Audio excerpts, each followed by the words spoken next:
At 12:01 a.m. tomorrow, Pam Bondi should be walked out of the Department of Justice in handcuffs. That is not an overreaction. That is a statement of what should happen because of what we have now learned about Pam Bondi's cover-up of the Epstein files. They are making it blatant, they are making it public, and they are saying, screw you to us all. They are laughing as they break the law, and now Pam Bondi has implicated Donald Trump in her crimes that she will face accountability for because one Democrat is going to make sure of it. We are going to get into it all in this latest breaking Epstein update, but before we do, if I could quickly ask you to leave a like on this video, and if you haven't already and you enjoy our channel, to hit that subscribe button because it goes a long way in supporting our work. Now, before we get into Pam Bondi's latest criminal cover-up of the Epstein files and why one Democrat is making sure that we are all aware of the jail time that is coming to her as she breaks the law, I want to start with some other latest reporting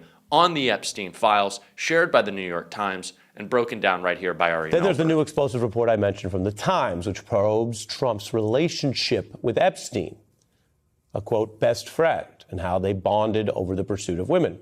This new account draws on receipts and evidence from that era, just as Trump's birthday card for Epstein, which referenced secrets and women, was contemporaneous. It's credible evidence from at the time, which is part of why that birthday card story was a big deal. Trump's suing the Journal over that reporting, and they're pushing back and saying they expect to be vindicated in court. Well, I mentioned that evidence, which matters, because today's new article has more evidence, like handwritten notes from all the way back to 1994 kept by Epstein's assistant, which the Times corroborated. The assistant noting at the time Trump was a regular presence in Epstein's life. Another employee noting the two talked at least 3 times a week in that period of their friendship of the mid and late 90s. That's a lot of contact. It adds to the questions about Trump's contradictions and secrecy about what he knew and when he knew it, with all this information coming out. Interviews and public records have reinforced how the two men socialized. Some of that, of course, was known well before this article.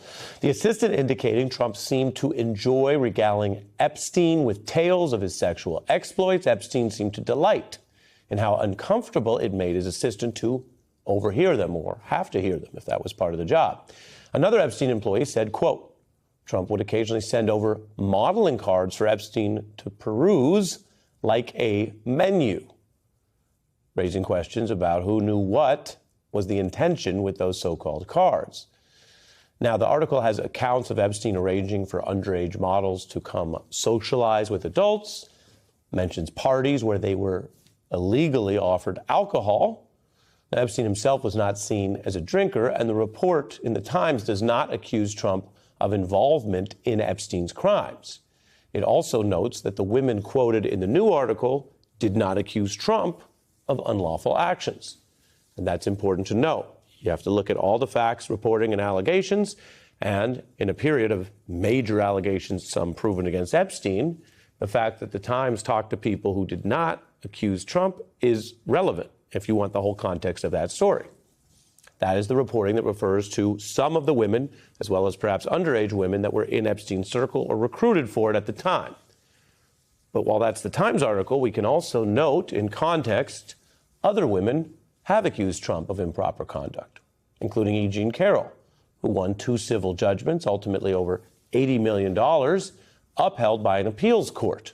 Pam Bondi can try, and she is trying to cover up what is in the Epstein files, but as I've continued to say, what isn't in the Epstein files, what is outside the purview of the DOJ and the FBI, what Donald Trump can't block, is just as damaging. More photos, more stories, more personal testimony will continue to come out that links Donald Trump and all of his associates, people who fill his cabinet, fill his White House, were his friends. Those stories will continue to come out. Donald Trump needs you to believe this narrative, that he just bumped into Epstein while he was in Palm Beach. And that's what happened to so many people. They had a dinner. Maybe there was a photo. Oh, I barely even knew the guy. It's just not true. The testimony will continue to come out, and it'll disprove Donald Trump's #1 claim, a claim that he tried to sue Rupert Murdoch with, and that's that he didn't even know Epstein. But every photo of a signed copy of The Art of the Deal, more video of them at parties, personal testimony will dispute all that, and so will the Epstein files, in the most criminal way possible. And that is why Pam Bondi just made a shocking announcement that has Ro Khanna responding with a threat of prison. Breaking, the Trump administration announces they will not be complying with today's deadline to release the full Epstein files. They insist the files will be released in the next couple weeks. Tomorrow, by 11:59 p.m. on Friday, the Epstein files will finally be released because of my Epstein Transparency Act. We will see thousands of documents that we should have seen decades ago. 3 federal judges have ordered the release. As I'm speaking, dozens of lawyers on the national security team at the Department of Justice are preparing the documents for release. Let me be very clear. We need a full release. Anyone who tampers with these documents or conceals documents or engages in excessive redaction will be prosecuted because of obstruction of justice. We will prosecute individuals regardless of whether they're the Attorney General or a career or political appointee. We need full transparency and justice for the survivors. Tomorrow, finally, rich and powerful men who raped underage girls or who covered up for this abuse will be held accountable. The Epstein class needs to go. We are doing 2 weeks away with Epstein. We're doing the 2 weeks away with Epstein. And that is why Ro Khanna immediately responded, saying, you will be prosecuted. There is no delay. There is no, we need a little bit more time. There is no, oh, just give us a break. You had a month, and you had the entire presidency before then. You said the files were on your desk. This is not the first you're learning of this issue. You're not a procrastinating college student like I was a couple of months ago, starting a paper at 3 a.m., Pam Bondi. You're the fucking Attorney General. This is your job. You're committing a crime. You have broken the law. And this is the attitude that every Democrat should take up. It shouldn't be, well, you know, we'd like to see them release, and it's going to be really bad if they don't, and we're going to send a strongly worded letter, and we're going to condemn and condemn. No, you say, we are going to seize every single email. Every time you've put pen to paper, we're going to grab those files. We are going to bust in there, and we're going to haul you out in handcuffs because you're breaking the law. It is illegal what they are doing right now. It has been immoral. It is now illegal. They are engaged in an illegal cover-up. They are tampering with documents that are in the public interest.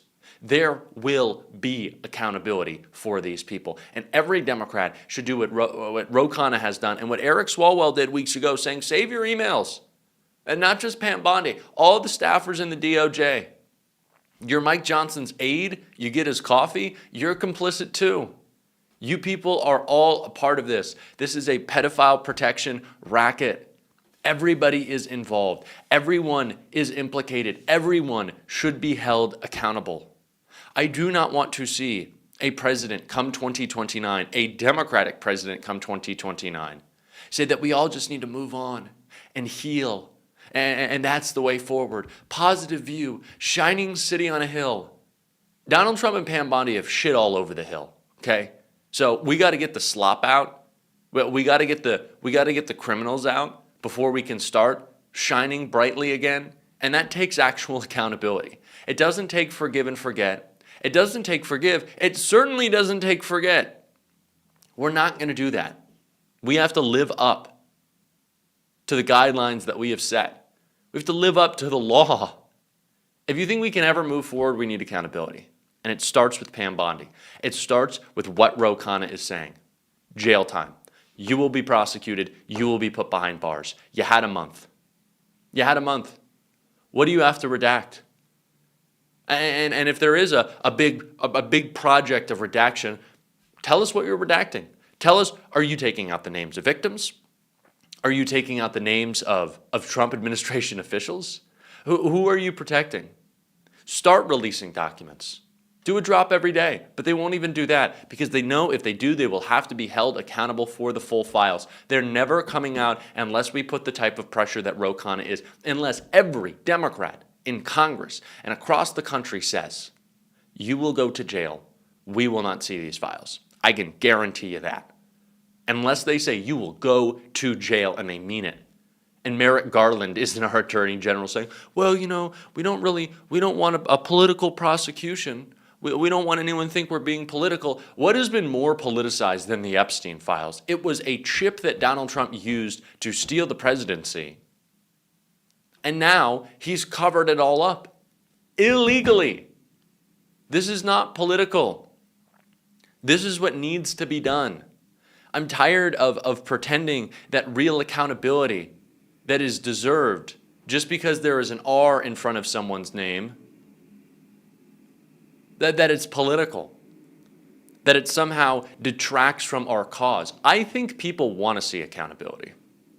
I don't think people are going to believe that if Democrats come in a broad, sweeping fashion, remove the fascists from our government, punish the business leaders who engaged with this administration to hurt you, to jack up prices, to make your life more difficult, to steal the fresh water in America as kids are still drinking lead in their school water, who decided that we're going to get rid of the Christmas tree farms, according to Fox News, and replace them with data centers, who helped Donald Trump engage in this mass crime, this mass corruption, everyone who bent the knee, that we're going to say, it's time to own up for that. Now, all of those people don't need to be punished the same way. I certainly don't believe that the president of Columbia University needs to face the same accountability as Pam Bondi does. But they capitulated. And if they'll capitulate to Trump, they'll capitulate to actually moving in the right direction on broad sweeping policy that Americans want to see. How about you make your college a little bit more affordable, right? How about you tap into that endowment worth $40 billion? Princeton University could afford to pay for every single thing that happens on their campus with the interest off their endowment. Why doesn't that happen? Why doesn't it happen at schools across the country? Why are all these costs being jacked up? Let's have a Democratic president come in and say, hey, Donald Trump got you all to write them big checks, got you to fire their presidents. Why can't a Democratic president come in, start moving and shaking, and get people to actually bend the knee on making our lives better? And I know this is kind of diverted from the Epstein conversation, but I still think it's all the same. I still think it's all the same. I still think it is all the same for us to say that people will be held accountable, and the power that Donald Trump has demonstrated that the presidency has apparently to defy Congress can maybe be used to make people's lives better. Now, I'm not saying we should break the law, but if we're as worried about breaking the law as we are about those who have in the past, things will be okay. We were very, very worried about breaking norms, I think, in the Biden administration. And I think that was a real shortcoming of the Joe Biden presidency, being afraid of breaking norms to achieve the accountability that was necessary to move our country forward, move it out of the dark time that was Donald Trump. And I just don't think we can do that anymore. I think that would be a tremendous mistake. And so Pam Bondi needs to face accountability. Every Democrat needs to be loud about that. Donald Trump is implicated in this. This is now a crime that they are announcing that they are committing. They're doing it in broad daylight because they think if they do, we will just move on and say, that's 2 weeks, that's the usual, that's what we've come to expect, but we cannot come to expect this. We cannot grow numb to this. There needs to be accountability. Ghislaine Maxwell is at a 5-star resort right now, eating DoorDash, playing with her puppy, doing yoga and pottery.